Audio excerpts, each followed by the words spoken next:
Entonces, chicos, buenos días. Esta clase es la clase 17 de la apostila de ustedes. E é a parte onde fala sobre o presente do indicativo e traz uma partezinha aqui especial que é sobre o boceio, tá? O boceio, como tá aparecendo aqui, ó, vos, tá? Ele não tem nada a ver com o vosotros do espanhol, tá? Ele é um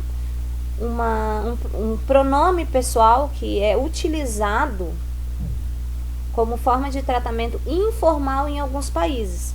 Então, por exemplo, ali na região rio-platense, Argentina, Uruguai e Paraguai, é muito comum escutarem, ao invés de falar o tu, né, que o tu é quando a gente diz que é o tuteo, porque fala na persona de tu, e voceio, porque é na pessoa de vos.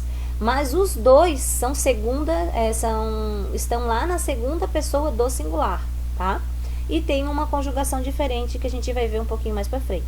Então, se você for na Argentina, Uruguai, Paraguai, é muito comum você escutar eles falarem em vos, né? Como, assim, um tratamento mais informal.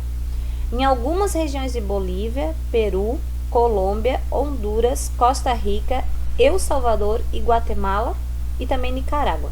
Então, é uma prática bem comum nesses países, tá? Então, às vezes, a gente até um pouco se confunde, acaba não entendendo, até que é um modo formal de falar, mas, na verdade, eles estão acostumados a falar assim e é informal. O que é importante? Se cair aí numa prova, né, vocês saberem que o vozeio é um modo informal de se falar na segunda pessoa. Então, o vozeio implica aproximação ao interlocutor e é usado em contextos familiares, informais ou de confiança.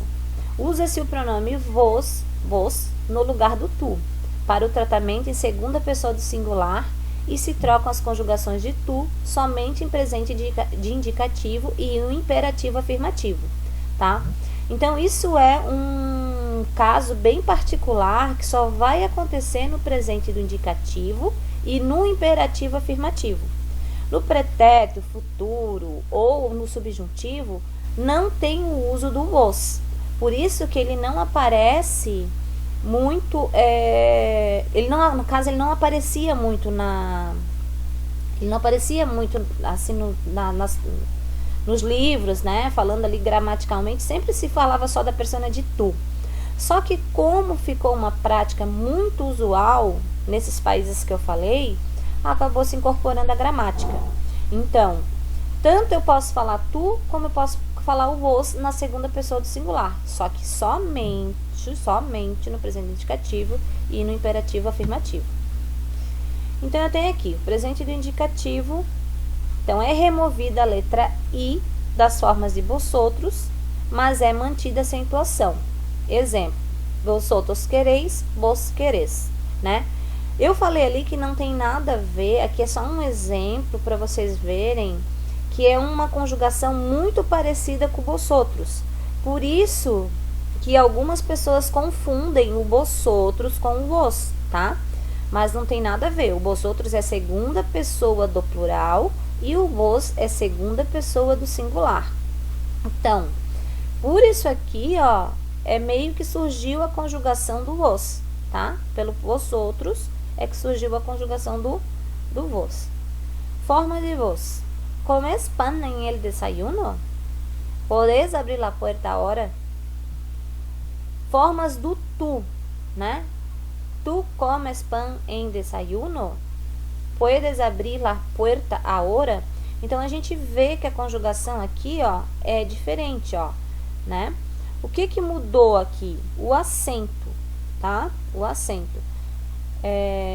Do vos para o tu, né? Podes. E aqui, até o verbo poder, ele é um verbo irregular. Só que o que acontece no boceio? Ele continua sendo irregular, só que ele não tem aquela ditongação aqui no o, tá? Então, ó, poder fica podes, vos podes, mas continua tu puedes, tá? E ele continua sendo irregular. O comer já é um verbo regular, tá, gente? Então, vamos ver. Em outros tempos verbais, o vos é conjugado como tu. Então foi aquilo que eu falei, né? Aqui no caso, ó, no pretérito, né? Então, ó, não vai acontecer o que o exemplo ali anterior falou, né? No presente do indicativo. Existe o tu e o vos, sim, porque ele é segunda pessoa do singular. Mas a sua conjugação não muda em nada, tá? É só no presente do indicativo, imperativo, afirmativo que vai mudar. Então, vos hiciste um buen trabajo, tu hiciste um buen trabajo. Então, o verbo é conjugado da mesma forma em qualquer outro tempo verbal ou modo. Aí tem aqui, ó. Para vocear el presente del indicativo, se elimina la R del infinitivo e se añade la tilde, ou seja, o acento agudo, e la S em la última sílaba. Então, é bem simples de conjugar, tá? Não tem mistério aqui. Os verbos que terminam com ar, vocês vão colocar as. Os verbos que terminam com er, es. E os verbos que terminam com ir, is, tá? E como não existe aquela irregularidade no vozeio, né? Por mais que o verbo seja irregular, como é o caso do verbo querer e venir, tá? Na hora de passar para o voceio, isso não vai acontecer. Então, você deixa exatamente o radical como ele é e acrescenta as, es ou is, né? Então, por exemplo, vos llegas, tu llegas. O querer, né? Tu quieres, vos querés. Venir, tu vienes, vos venís.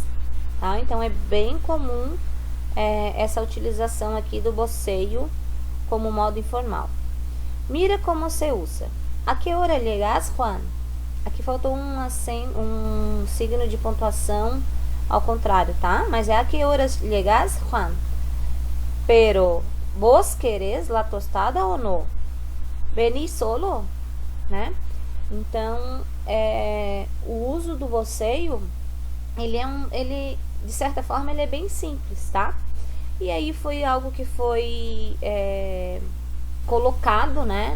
Agora tá aparecendo mais nos livros de gramática, até já caindo como questão de vestibular, devido ao uso ter intensificado.